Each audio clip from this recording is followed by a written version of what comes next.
Good afternoon. Is there anyone who cannot hear me? Okay. If there's ever a time when you cannot hear me, let me know. You know, my problem is that so many times I forget to convert to my inside voice and I stay in the outside voice all the time. I'm Judge Bernice Donald from the Sixth Circuit Court of Appeals, and I'm the chairperson of this year's conference on rewriting the sentence. I have the phenomenal honor of introducing a woman who is an icon, a giant, an intellectual without equal, Dr. Jennifer Eberhardt. She is an American social psychologist and professor of psychology at Stanford University, and she is also the co-director of SPARQ. You might ask, what is SPARQ?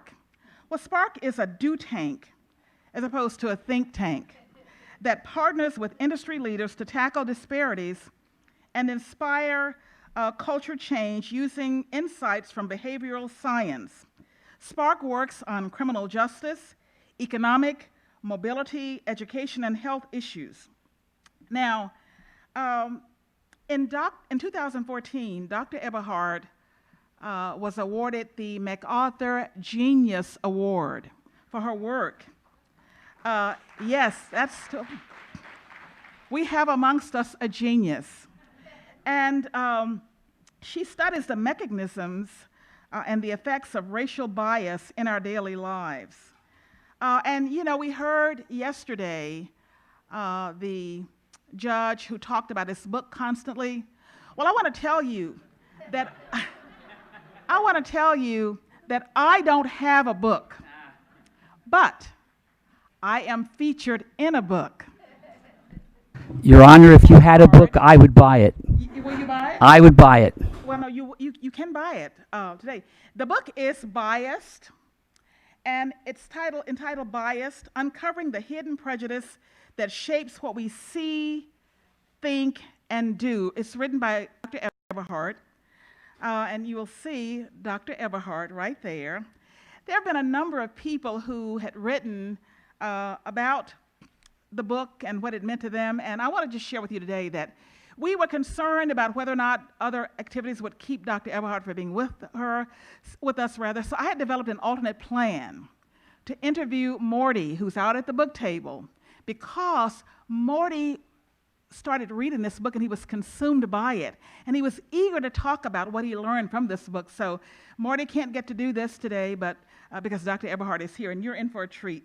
So, you know, I talked about, and I am going to give her an opportunity to talk, so I really am going to interview her, but I wanted to share with you something. Look at this picture. Remember I talked about images that shape us?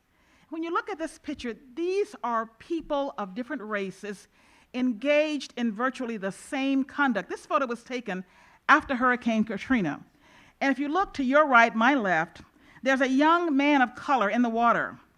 And this is a line from the American, or the AP, Associated Press. And if you look at that image of the person of color, it says, a young man walks through chest-deep floodwater after looting a grocery store in New Orleans, Louisiana. Looting carries with it criminal connotation. So a prosecutor who found that conduct occurred could charge that individual criminally, and that person would go through the criminal justice system. Look at the image to my right, your left. There are two residents after the same Hurricane Katrina, possibly on the same day, and the caption reads, two residents wade through chest-deep water after finding bread and soda from a local grocery store in New Orleans, Louisiana. There is no criminal connotation to finding something. And so a person looking at that, even if they found that occurred, would not be prone to prosecute.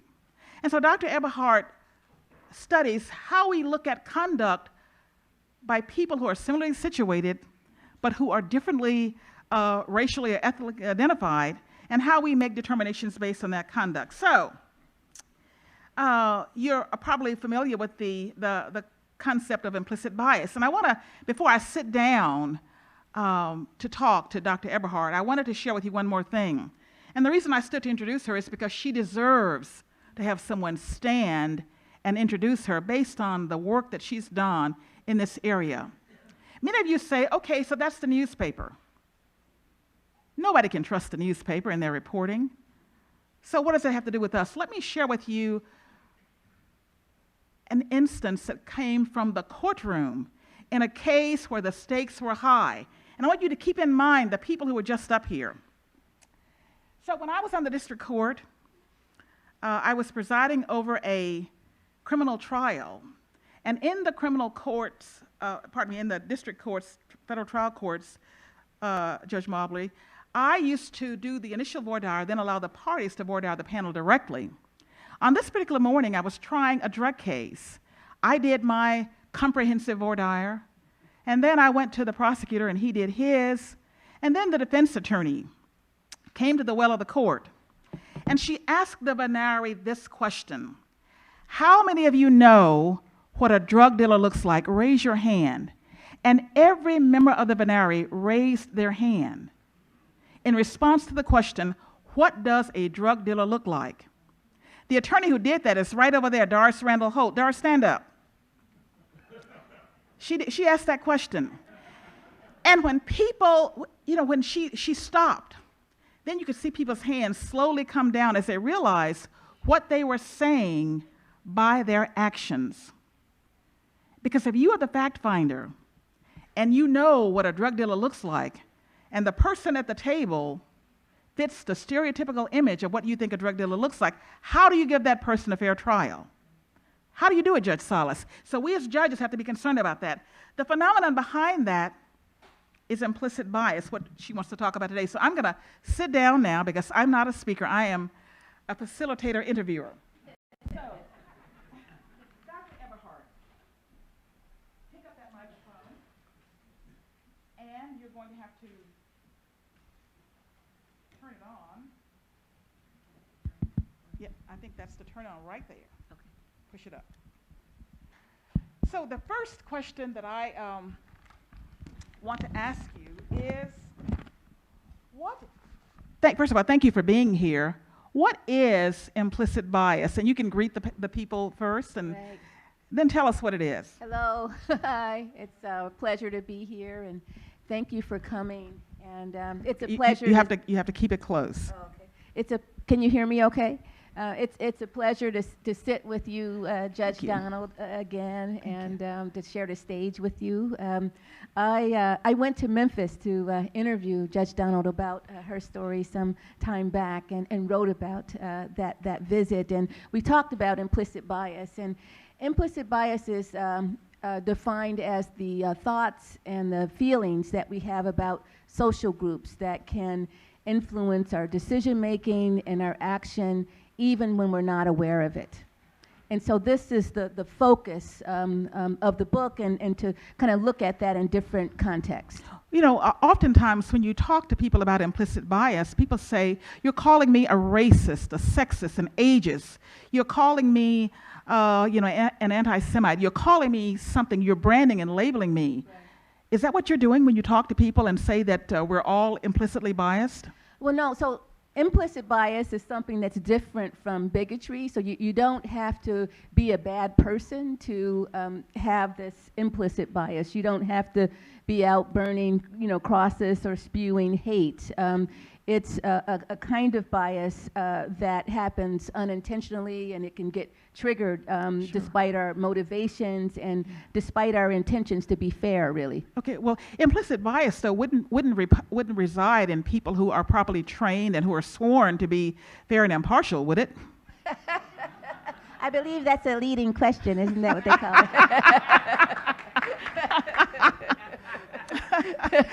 But, as a judge, answer the question. Okay.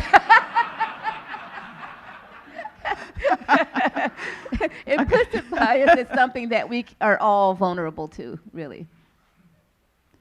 Okay. So, even judges. Even judges. So, let me go to another question. So, how does implicit bias differ from explicit bias? And you might talk about what is explicit bias. So explicit bias is simply the bias that we're conscious of. So it's the beliefs or the feelings that we might hold that we're aware of, and maybe even other people are aware of, and sometimes we're, because we believe and feel the way we do, we may not have an issue with sort of acting on it. Yeah, I've read about a concept called a stereotype of dangerousness, and tell me how stereotypes play into this whole process, and if you're familiar with this phenomenon, stereotype of dangerousness, could you talk a little bit about that? Yeah, so I actually look at stereotyping quite a bit, both in the book and in my own research, and it's an issue that definitely affects all actors in the criminal justice system, from judges to lawyers to jury members and so forth. And stereotypes are basically the beliefs that we have about social groups. Prejudice, that's the attitudes that we have about social groups, and that belief. A lot of what I've explored is looking at this connection or this association between blackness and criminality. So that's a stereotypic association that can influence everything from how jurors are making decisions to how police are deciding who to pull over and stop and so forth. So the reaction or the response that Ms. Holt got when she asked who knows what a drug dealer looks like, is that an example of stereotyping? Is it an example of bias? I mean, what is it? So stereotyping is a form of bias. Prejudice is a form of bias, and so stereotyping and prejudice together, that's what we call bias, and that's what can influence our the decisions we make in our behavior. Does that mean that all stereotypes are bad? Well, so that's interesting, right? Because our brains are kind of wired to stereotype, and so most researchers believe that this is something that's universal. This is, something that really it's an outgrowth of categorization, and we need to categorize in order to get along in the world, and in order to, have some coherence and control over Sure. what's happening. We're bombarded with stimuli all the time, and we have to figure out a way to organize that and package it so that we can make sense of things. Right. So it's an outgrowth of that categorization process, really. More than 5 decades ago, I read a study that was conducted by a group called the National Conference of Christians and Jews. And they interviewed groups about their satisfaction or their confidence in the outcome of court decisions, court actions. What they found was that African Americans overwhelmingly believe that they could not expect to get a fair outcome in court, whether it was civil or criminal. That was followed closely by Latinas, Asian Americans were the next group, but whites or Caucasians in that survey had the highest degree of confidence that they could get a fair outcome in court, whether it was civil or criminal. Have you done research along that area about people's confidence, and what are the factors that sort of undergird those beliefs?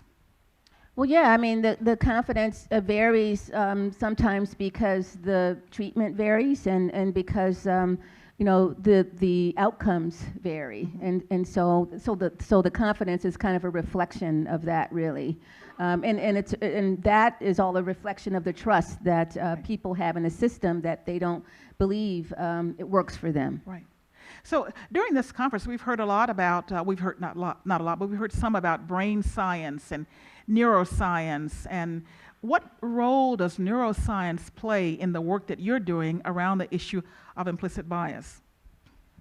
Well, I mean, so there are a lot of neuroimaging studies that look at sort of in-group and out-group distinctions that our brain might make. I've done some work myself, neuroimaging work, looking at face processing and how we process faces of other races in a different way than faces of our own race. We don't see those, we don't, there's an area of the brain called the fusiform face area that gets activated when we see a face, and it doesn't get activated as vigorously when you're looking at faces that are outside your own social group. Right. And can you tell the group about just a little bit about what the IAT test is? We don't need to get all the science behind it, but tell people a little bit about what that is, because that's something that people can take, as I understand it, on their own. Yeah, it's a test that was developed by two researchers, social psychologists. One is Tony Greenwald at the University of Washington, and the other is Mazaren Banaji, who is now at Harvard. And the test, you can go to Harvard and type in IAT Harvard, and IAT stands for Implicit Association Test. It's a test of these sort of beliefs and feelings that we have about social groups that we can measure in the form of reaction times. And so the race IAT, as they call it, is a test where you can look at how quickly or strongly people associate blackness, say, with bad, sort of bad things, and whiteness with good things. And you can do this test on all sorts of groups, and it has been done actually looking at people's attitudes about religious groups and attitudes about gender and so forth. Okay. So, and you can actually go on and get a score, and the idea is that the faster you are to associate a particular social group, say with a bad concept, the more prejudice you're showing. You have done work for police departments and for the Justice Department. What did they hope to accomplish by the work that you did, and talk a little bit about the work that you did there? Not in a lot of detail, but just what they wanted from you. Yeah, I mean, so I've done the most work probably in Oakland, California. I'm from Stanford, so this is just across the San Francisco Bay from me. They had a huge issue many years ago, a scandal called the Ryder scandal, where 4 officers who called themselves the Ryders actually were they were stopping people and planting drugs on them, beating them up, and then showing up to court and falsely accusing them, of crimes they didn't commit. And a lot of these people spent time in prison behind that, and there were 119 people who said that they had been harmed by the police in this way, and 118 of them were African American. So many years later, they contacted me as a part of this negotiated settlement agreement with the city to analyze data on police stops and searches and so forth. And so that's how I got involved with them. And so I've been working with them for about, 5 years now on their reform efforts. Okay. So I want to leave a lot of time for questions, but I've got 3 other quick questions for you. Why did you write the book? The book being Biased, where I am featured prominently in chapter 8. So you are. Sorry. Okay. Why did you You write have the book? best story, actually. Why did you write the book? Well, I wrote the book because I feel like as a nation, we're grappling with these issues right now, and I feel like the science can help us, and the science can contribute to that. The Pew Research Center, I think this was maybe a month or two. One of our sponsors. Oh, really? Yes, okay. go on. About a month or 2 ago, they released a study showing that 6 in 10 Americans believe that race relations in this country are generally bad, and the majority of Americans feel like things are getting worse. And so I really wrote the book to speak to that kind of sentiment and to be able to sort of talk about, how it is that we move forward. What are solutions to Right. to some of this? Is your book science-based, or is it anecdotal, or is it some combination thereof? It's a combination.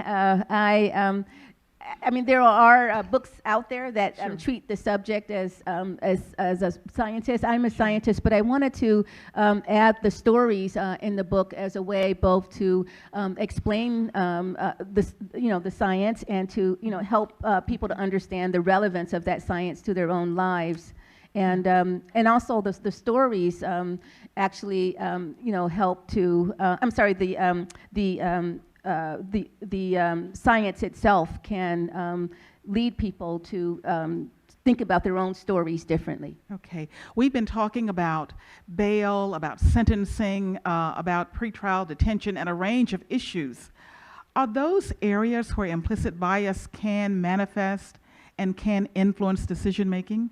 And Oh, if so, certainly. how? Yeah. Well, that's probably a long answer, but but give us a short answer. I mean, in lots of ways. So bias is something that we're all vulnerable to, but we're not acting on it all the time. And so there are certain conditions that can trigger it and lead us to make decisions in part based on it. And so to the extent, for example, that you're forced to make decisions really quickly, you have to make split-second decisions. You're not able to kind of sit back and weigh, everything. And so you're falling back on these automatic associations that you have, that you've built up over time, that you've rehearsed over time. And those associations can step in and infect our decisions. Wonderful. One other quick question, and then people get your questions ready. This is just a personal question that I just wanted to know about, and that is, what was it like to be interviewed by Trevor Noah on The Daily Show?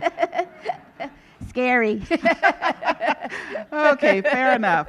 We're now open for questions. If you have a question and you want to talk to Dr. Eberhardt, just raise your hand and I'll recognize you. Yay, thank you. Judge, Dr. Eberhardt, my question is... Outside voice, please, even though you got a microphone. I am. Can you hear me? My question is, what are some suggestions you have for judges who to consider not to avoid making decisions based on implicit bias in sentencing, for example?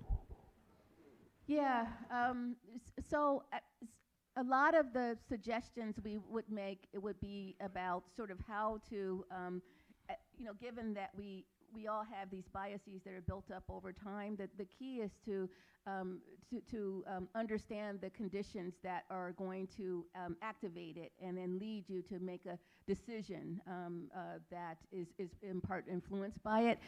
And those situations are similar regardless of your role or your status, and regardless of the target group that we're considering, regardless of the context, whether you're in the courtroom or you're a police officer, on the street, or whether you're a jury member. And so split-second decisions, that's a big one. If you're pressed to Sure. make those decisions quickly, that can trigger bias. And so, the idea there is to try to build in ways or mechanisms to slow down. Another is just monitoring your behavior over time and using metrics to do that, because we can't really see the bias unless you're looking at it and looking for patterns across time. So that's another Right. one. But there are lots of these that I explain in Right. the book, and Judge Donald is giving me the hint to stop talking. Well, no. But I also wanted it, because Judge Donald herself likes to talk, but one of the other things we have noticed is that, and that the research says, is that in the areas where there's the greatest discretion, there's also the greatest opportunity for bias. So we need to be mindful of that. And all of us in here are invested with a lot of discretion, whether you're a probation officer, a pretrial officer, a judge, a prosecutor. You have a lot of discretion, and we have to be mindful and self-monitor. Yeah. Yes, Madame in the green. Thank you. I'm just wondering if for criminal justice reform advocates, you think that it's helpful to find ways to sort of tease out or forestall in your advocacy the impact of implicit bias. So, for example, beginning your conversation with, you may think, or you may have this idea, but. Yeah, that's a great question. We actually conducted a study looking at this issue, and it's relevant to social activists for sure, and it's just about the disparities that people see. When they see disparities in the criminal justice system, I think for many social activists who care about these issues, you want them to know that there are disparities there, and so you hear these, 1 in 3 African American men, for example, at some point will be connected in some way with the criminal justice system. And I think people do that just because they want to, send the message that something's wrong, that this is alarming, that to motivate people to, to fight to make change. But what a lot of people do with that message, actually, we found in these studies, is it actually does the opposite. It leads them to actually be more supportive of these punitive criminal justice policies that that produce those disparities. And that's because, as Americans, we sort of think about these disparities as the result of people's own, their own choices that they're making. And so, if people are incarcerated, it's because they've committed crime, it's because they're criminal, or because they've, chosen that way of life. And people don't seem to see systemic issues as influencing us, and policy choices that we're making as being responsible for a lot of the disparities that we see generated. And so there's a way in which when we talk about the disparities to people, instead of motivating them, it actually produces the opposite effect. And so we have to be careful about that, and careful about the presentation of the problems that we see. Yes, Judge Adams. So I wanted to thank you, Dr. Eberhardt, for your work. I am really, really excited about some of what is occurring and how the conversation is at least shifting. But I'm curious to know, as a practical matter, obviously present company excluded, how the research you've done and the book that you've written has been received by criminal justice professionals around the country, and whether you believe that we're making some progress. I actually do. I do feel like there's reason to be hopeful. There are a lot of criminal justice reforms right now that are happening despite the context that we're in, and so I actually feel I feel that this is something that we can move the needle on for sure. Yes, sir. Okay. Oh, thank you very much. Thank you. I didn't call on her just because she'd already bought the book, but it certainly. Yes, sir, in the green shirt. Doctor, is there anything that judges can tell jurors before or during, prior to their deliberations, by way of an instruction or whatnot, that you think would be beneficial in dealing with the issue of implicit bias and its presence in the jury process? Yeah, I mean, I think. So I know that there have been jury instructions to actually alert people to bias, and to even have people sign sort of statements that they won't be biased. The issue with that is that you don't always know, when you're acting unbiased, and so it's if it's something that's not conscious to you really, then how do you how do you do that? So I think the process of deliberation of even having juries that are more diverse actually can in some ways lead to less bias, because diverse juries they're more likely to consider like more of the case facts. They're less likely to make errors. They are they deliberate more. They come to better decisions typically, and that's the case not just for juries that are diverse, but diverse groups more generally have better outcomes. And so that could be a way of fighting bias potentially in the courtroom. Right. And when we're talking about bias, we're not just talking about racial, ethnic, and religious bias. There's a huge issue of bias that is socioeconomic in nature, poor people coming into courts, and so we need to be able to cover a whole range of this. Yes, sir. The one thing we haven't discussed during this day and a half is that in the federal system, 40% of the defendants are non-citizens of the United States, and they are not eligible for reentry programs or any of the other things we've talked about. And in the First Step Act, they're actually excluded from some of the benefits. And so that's an issue that I think at some point we need to address, and whether jurors are going to be biased against somebody who's not a citizen of the United States. It is 40% of the defendants in the federal system. I agree. Thank you for raising that point. I think, yeah, there are biases of all types, and we've been focusing here on racial bias, but there's, bias, due to immigration status. There's bias due to gender and religion and sexual orientation, and I try to cover some of those in the book, especially the immigration status issue, and look at the role that fear and a climate of threat and so forth, as people are feeling worried about their place in a changing world, that can lead people to be more anti-immigrant. And can I just make one really quick connection? I'm just scanning the room to make sure I don't miss a hand, but yes, go. Because this connects actually to the point I just made about diversity, and so a lot of people feel like diversity is a good thing, and it leads to good outcomes. But some people are actually threatened by that diversity. So there's research by Jennifer Richardson at Yale, for example, showing that when you remind people of the changing racial landscape, that things are getting more diverse, that white Americans, for example, won't be a majority of the country anymore by 2050, that actually threatens them, and it leads them to actually be more biased. So they express more bias against African Americans, against minorities or racial minorities of all types, and so it's not, they don't see that diversity as a good thing. And the immigration status 2 minutes and 2 questions. First, right here, and then we're going to close out with the one on the front. So the catch-all solution these days seems to be implicit. Could you be louder? Yeah, sure. The catch-all solution these days seems to be implicit bias training.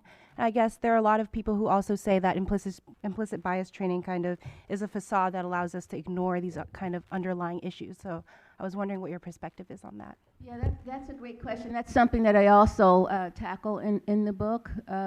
The trainings are, they're varied, right? And so it's hard to make a blanket statement about them. But what I will say is, for the most part, they're not evaluated, and so they're so it's hard to know whether they're effective or not, and that's a problem. And I think there's a lot of incentive to not evaluate them. There's incentive by sort of the institutions that have these trainings sometimes, because they want to show that they're actually doing something, that they're making progress, and sometimes actually having the trainings can lead institutions to kind of check the box that they've done this thing, but make it less likely that they will then go on to do the more challenging things that have to do with changing policy and changing practices and so forth. And so I think the intention is definitely good, to have these trainings that we care about the issue, and we want to rid ourselves of the sort of this infection of bias in terms of people's outcomes and the disparities that could get created by it, but it's complicated. Thank you. Final question. Oh, Judge Carr, I'm so Hi. sorry, but final question. Depends on Hi, good afternoon. I just want to thank you so much. Okay, your mic is not on. Louder. If you shout it out, I'll repeat it. So I just wanted to thank you for being here and to thank you for speaking to us. I know that you talked about different shorthands and how we'll use shorthands and they can get codified into an implicit bias. How do we stop ourselves? And I know that there are a lot of folks here in the federal system, I work in the state system, but how do we stop ourselves too from having the pendulum swing to the other side, such that we think that when we see, black and brown people who come before us, that something must have gone wrong and this person must need something or need social services? How do we also stop ourselves from those, quote unquote, what we think of as helper or good biases to say, but we're trying to be helpful? Okay. Yeah, I mean, so we don't actually explore the good biases enough. I mean, I think because the biases that can do harm, actually, I think the focus tends to be there more because of that harm. I feel like things are shifting now, and this actually connects to the person who asked the question about the training. People were so sort of focused on bias training and what can we do about this? Let's address this. That there's now this sort of bias fatigue, around those trainings, and a lot of people are feeling like, this can't be resolved in this way, and that maybe we should be just looking at the structural issues rather than looking at the individual biases that people have. But I think what I would say to that is that we need to look at all of this, right? We need to use all the levers that we can to address these issues, and bias at the individual level is actually connected to bias at the systemic level, and we need to figure out ways to interrupt them both. Okay. Ladies and gentlemen, the book is Biased, Uncovering the Hidden Prejudice That Shapes What We See, Think, and Do by Dr. Jennifer Eberhardt, MacArthur Genius. Please give her your round of applause. Thank you. And at the appropriate time, go out and buy the book. Thank you so much. Thank you, Dr. Eberhardt. Thank you. Thank you both, Judge Donald and Dr. Eberhardt. I think it's apparent, it certainly was apparent to me, that this was not even close to being adequate in terms of the time, that we devoted to this very important subject. As you said, Judge Donald, this is not just religious bias, ethnic bias, socioeconomic bias, and if we're trying to help come up with ways to improve our system, this is a fundamental flaw that has to be addressed. As far as I'm concerned, the next summit, I intend to make sure we get to spend a lot more time on this issue. One quick question for you, Judge Donald. Does the FJC do any training, any bias training for the judges?